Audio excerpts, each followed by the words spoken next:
नमस्कार साथियों, स्वागत है आपका अपना YouTube channel my tuition club पर। तो साथियों, आज हम लोग साप्ताहिक टेस्ट का क्वेश्चन पेपर करने वाले हैं, जो कि आपको पता होगा कि अभी 7 क्लास, 8 क्लास, 9 क्लास, 10 क्लास मतलब 1 से लेके 10 क्लास तक, 11, 12 क्लास तक जो है साप्ताहिक टेस्ट जो है गवर्नमेंट लेने की फैसला किया है। इससे क्या होगा कि बच्चे लोग पढ़ाई पर ध्यान देंगे, फोकस करेंगे, और जब हर सप्ताह के टेस्ट को वे लगाएंगे तो निश्चित रूप से वे अपना रिजल्ट, जो फाइनल रिजल्ट होगा, उनमें उनकी सफलता बेहतर से बेहतर हो पाएगा।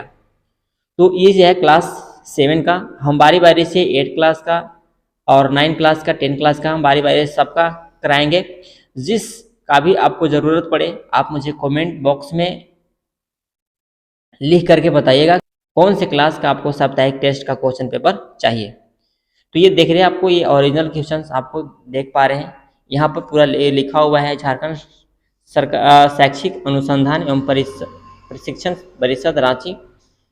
ये आपका साप्ताहिक टेस्ट का क्लास 7 का है।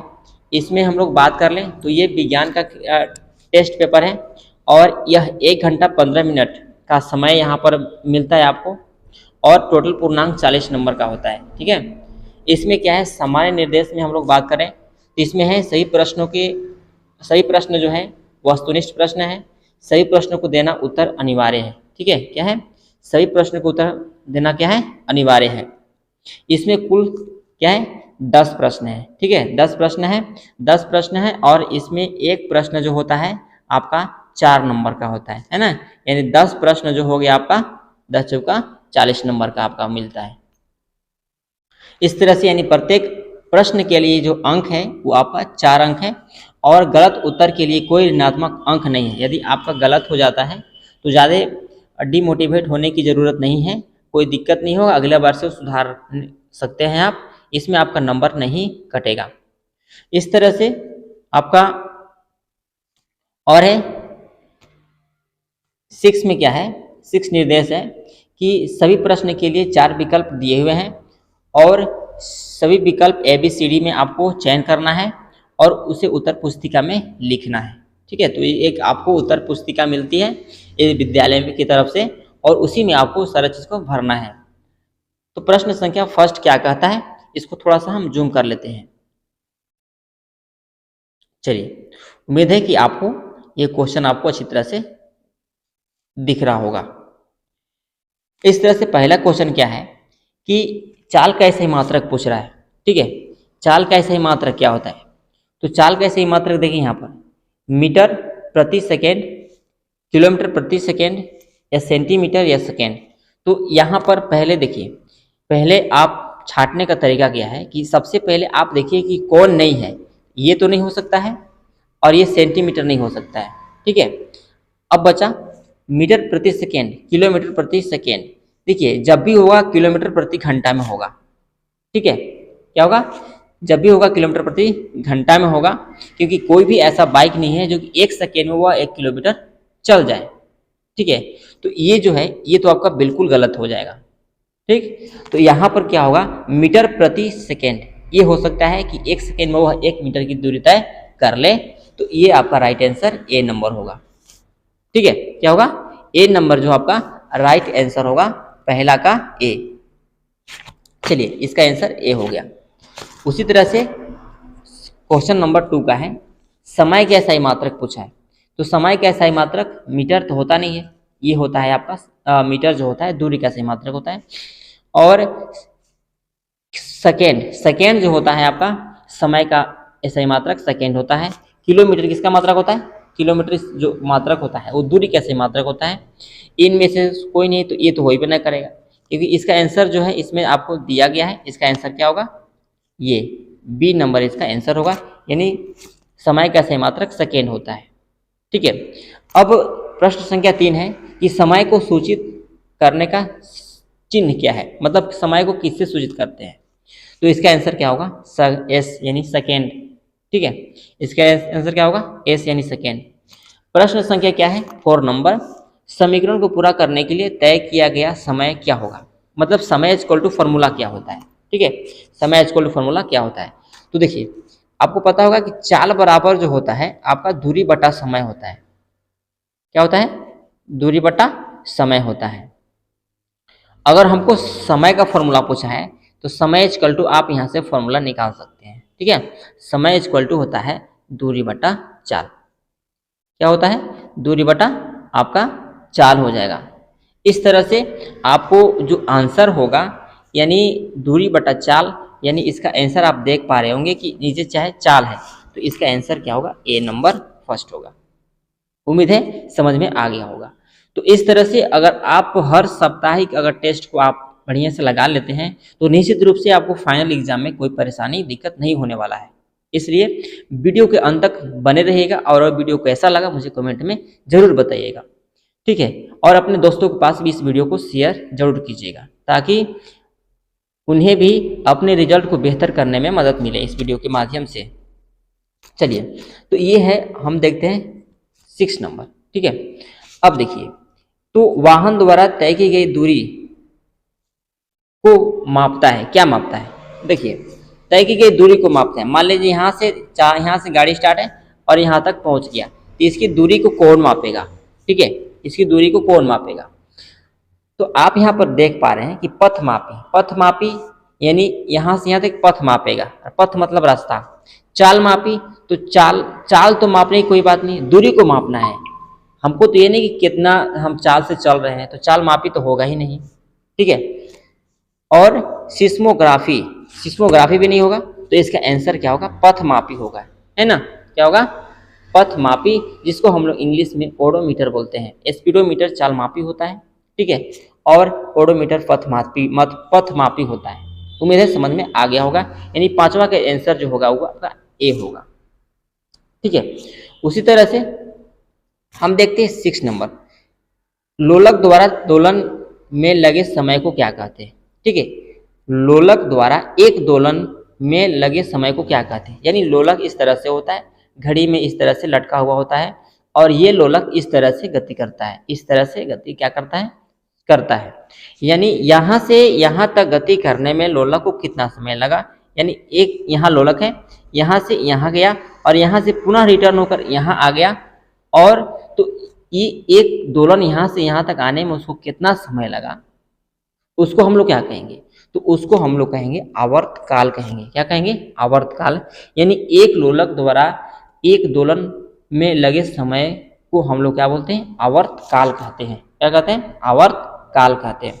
ये आवर्त नहीं होगा और ये लोलक भी नहीं होगा, इसका आंसर आवर्त काल राइट होगा। उम्मीद है समझ में आ गया होगा। चलते हैं प्रश्न संख्या 7 में। घड़ी में कौन सी गति होती है? ठीक है, घड़ी में कौन सी गति होती है? देखिए, एक होता है वर्तुल गति, आवर्ती गति और सरल लोलक गति। ठीक है, सरल लोलक गति केकरा बोलेंगे, आवर्ती गति केकरा बोलेंगे? आप यहाँ पर देख पा रहे होंगे कि ये वर्तुल गति क्या होता है। ठीक है, वर्तुल गति जो वर्ग के रूप में इस तरह से घूमता है उसको हम लोग वर्तुल गति बोलेंगे, इस तरह से। ठीक है, क्या बोलते हैं उसको? इस तरह से जो राउंड में जो घूमता है उसको हम लोग वर्तुल गति बोल देंगे। आवर्ती गति होगा ही नहीं, सरल लोलक गति नहीं होगा, क्योंकि घड़ी जो है, लोलक का मतलब हुआ कि इस तरह से खाली लोलक इतना ही घूमेगा, लेकिन घड़ी की जो गति होता है, घड़ी की जो सुई की जो गति होता है वो चक्कर पूरा करता है, इस तरह से घूमते रहता है वो। ठीक है, सेकेंड करके और ये मिनट करके, घंटा करके, ये सब तरह से चारों तरफ से हमेशा घूमते रहेगा। लेकिन ये लोलक, ये गति जो होता है, आवर्ती गति इस तरह से होता है, इस तरह से, तो इस तरह से तो ये तो होगा नहीं, सरल लोलक होगा नहीं, लोलक ये होने की बात ही नहीं है, तो इसका आंसर वर्तुल गति होगा। क्या होगा? वर्तुल गति, इसका आंसर राइट होगा। उम्मीद है समझ में आ गया होगा। ठीक है, अब हम लोग चलते हैं प्रश्न संख्या 8 में। अब प्रश्न संख्या 8 क्या कहता है? पुराने समय में समय मापी यंत्र क्या था? जो पुराने समय था, आज से प्राचीन काल के समय है ना, उस समय जब घड़ी नहीं थी, उस समय हम लोग समय किससे मापा जाता था? देखिए, रेत घड़ी से, ठीक, जल घड़ी से, और घड़ी की छापा से, धूप घड़ी से, ये तीनों से। तो यहाँ पर दोस्तों बता दें कि यहाँ पर रेत घड़ी भी होता था, जो कि आपको स्क्रीन पर दिख रहा होगा। जल घड़ी भी आपको दिख रहा होगा, ये जल घड़ी से भी होता था। और घड़ी की छाप से धूप घड़ी, है ना, छड़ी की छाप से धूप घड़ी भी होता था। धूप को देख करके, इसे मान लीजिए कि यहाँ पर पेड़ है और यहाँ से सूर्य के प्रकाश के अनुसार जब यहाँ पर पड़ता था तो जैसे जैसे ये छाया के आगे पीछे होता था तो प्राचीन काल के लोग जो हैं, पहले के लोग जो हैं, ये अनुमान लगा लेते थे कि अभी कितना समय हो रहा होगा। इसलिए ये आंसर इसका जो होगा तीनों होगा, यानी 8वां नंबर का आंसर डी होगा, राइट। ठीक, चलिए अब हम चलते हैं नेक्स्ट प्रश्न संख्या 9 में। गाड़ी की चाल किसके द्वारा मापी जाती है? देखिए चाल यहाँ पर आगे इससे पहले जो पूछा गया था वो पूछा गया कि गाड़ी की दूरी किसके द्वारा मापा जाता है, और यहाँ पर आपको पूछा गया है 9 नंबर क्वेश्चन में कि गाड़ी की चाल किससे बनाया जाता है। देखिए तो पथ मापी तो सिर्फ पथ मापता है, ठीक है, और ये सिस्मोग्राफ होगा नहीं, रेन गेज होगा नहीं, तो इसका आंसर स्पीडोमीटर होगा। क्या होगा इसका आंसर? स्पीडोमीटर आंसर राइट होगा, है ना, यानी इससे इसका आंसर स्पीडोमीटर होगा, यानी गाड़ी की चाल को स्पीडोमीटर से मापा जाता है। इस तरह से तो नेक्स्ट प्रश्न देखिए क्या है। नेक्स्ट प्रश्न जो लास्ट प्रश्न है, यह दिन के किस समय में अपनी छाया दिखाई नहीं पड़ती है? किस समय, मतलब कौन सा ऐसा दिन का समय होगा जिसमें जब हम अपनी छाया को नहीं देख सकते हैं, मतलब अपनी परछाई को हम नहीं देख पाते हैं। तो देखिए आप मान लीजिए कि कोई आदमी यहाँ पर खड़ा है, इस तरह से आदमी कोई खड़ा है, ये अपनी छाया को कब देख सकते हैं? अगर इधर समय रहेगा तो छाया आपके इधर, इसका इधर पड़ेगा। धूप इधर रहेगा, इधर आएगा तो छाया इसका इधर पड़ेगा, और जब धूप इधर रहेगा तो छाया इसका इधर पड़ेगा। जब धूप इधर 12 एकदम पूरा सोज इसके सामने जब सूर्य रहेगा यहाँ पर, ठीक है, जब इसके सामने सूर्य रहेगा तो छाया इसके इसी पर पड़ेगा, मतलब इसका छाया जो होता है शून्य के बराबर होता है, ठीक है, यानी दोपहर 12 बजे, शाम 4 बजे, दोपहर 2 बजे, तो 2 बजे की बात नहीं, 2 बजे लगभग इधर बजेगा, 2 इधर बजेगा तो निश्चित रूप से इसकी छाया जो है इधर पीछे आएगा, ठीक है, ये तो होगा नहीं। और देखिए 4 बजे लगभग 4 आपका इधर बजेगा, है ना, तो जब आप इधर खड़ा रहिएगा तो जब इधर से सूर्य की रोशनी आएगी तो निश्चित रूप से आपको इधर छाया इधर पड़ेगा, ठीक है।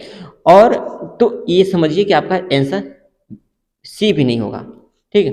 अब बज गया 8 बजे, सुबह के आप समय 8 बजा रहे हैं, सुबह में आप सुबह बाहर निकल कर खड़ा हुई, जब सूर्य उदय होता है उस समय जब आप खड़े रहेंगे तो निश्चित रूप से आपका जो खड़ा आप इस दिशा में रहेंगे तो इस दिशा लगभग आपका छाया जो है आप आगे देख सकते हैं, ठीक है, तो निश्चित रूप से आपका ए भी आंसर नहीं होगा।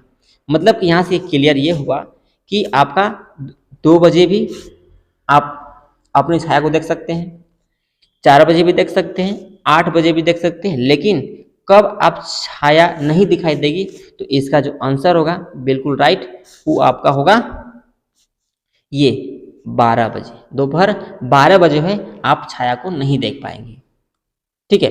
तो इस तरह से आपका आज का जो क्वेश्चन है, ठीक है, जो 30/9/2023 को जो क्वेश्चन पूछा गया था, ठीक है, वो बहुत इंपॉर्टेंट था, ठीक है, जो 30/9/2023 को जो क्वेश्चन पूछा गया था। चलिए दोस्तों, तो हम फिर मिलते हैं नेक्स्ट वीडियो में। यदि आप इस चैनल पर नए होंगे तो चैनल को सब्सक्राइब, लाइक एंड शेयर जरूर कीजिएगा, और मुझे मोटिवेट करने के लिए आप कमेंट में ज़रूर लिखिएगा अपनी एक अच्छी सी बातें। तो चलिए, अगर आपका साप्ताहिक टेस्ट का पेपर कोई छूट गया हो, या कि जिस साप्ताहिक टेस्ट का पेपर का आप देखना चाहते हैं उस साप्ताहिक टेस्ट के पेपर का नाम आप लिखेंगे, चैप्टर का नाम लिखेंगे, बुक का नाम लिखेंगे, निश्चित रूप से हम आपको उस चैप्टर को प्रोवाइड कराने की पूरी कोशिश करेंगे, और अपने दोस्तों में भी इसको आप शेयर करेंगे ताकि वे भी इस वीडियो को देख करके उनका मनोबल बढ़े और वे अपने रिजल्ट को बेहतर से बेहतर कर पाएँ। तो मिलते हैं नेक्स्ट वीडियो में। जय हिंद, जय भारत, जय झारखंड।